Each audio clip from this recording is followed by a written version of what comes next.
৬০০ টাকা কেজি দরে এবার পাওয়া যাবে ইলিশ। কুয়াশায় সাল ছুঁয়ে পানি আর কত হয়রানি আছে সমাধান। বসত ঘরে লাগাও আনোয়ার শীট, সারা ঘর থাকে শুকনা, সর্দি কাশিও থাকে দূরে। আনোয়ার শীট। রোববার থেকে প্রতি কেজি ইলিশ ৬০০ টাকায় বিক্রি করবে সরকার।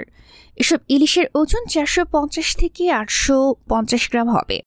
গত ১৮ জানুয়ারি এ তথ্য জানিয়েছে বাংলাদেশ মৎস্য উন্নয়ন কর্পোরেশন।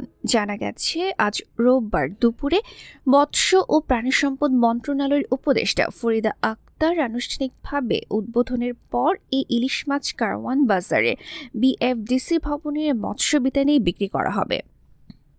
বিএফডিসির পরিচালক অদ্বৈত চন্দ্র দাস গণমাধ্যমকে বলেন, এই লটে বিক্রয়যোগ্য ইলিশ মাছের পরিমাণ ৮৫০ কেজি।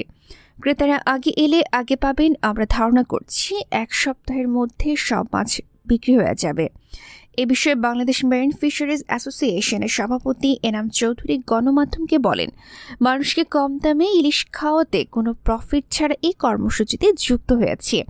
পরীক্ষামূলক স্বল্প মূল্যে ইলিশ মাছ বিক্রিতে সফলতা পেলে আমরা আরও বড় উদ্যোগ নেব। ডেস্ক রিপোর্ট, গণমানুষের আওয়াজ। রয়্যাল পাওয়ার লিঙ্ক। আপনি কি স্বল্প মূল্যে উন্নত মানের কামিজ, পার্কিংস, রেকর্ড ও জেনারেটর কিনতে চান? আমরা ইংল্যান্ড ও চায়না থেকে আমদানি করে দেশের বিভিন্ন প্রতিষ্ঠানে ২০ থেকে ৩৫০০ কেভিএ পর্যন্ত সরবরাহ ও সার্ভিস দিয়ে থাকি। বিস্তারিত জানতে যোগাযোগ করুন রয়্যাল পাওয়ার লিঙ্ক। মোবাইল 017161203646। রয়্যাল পাওয়ার লিঙ্ক।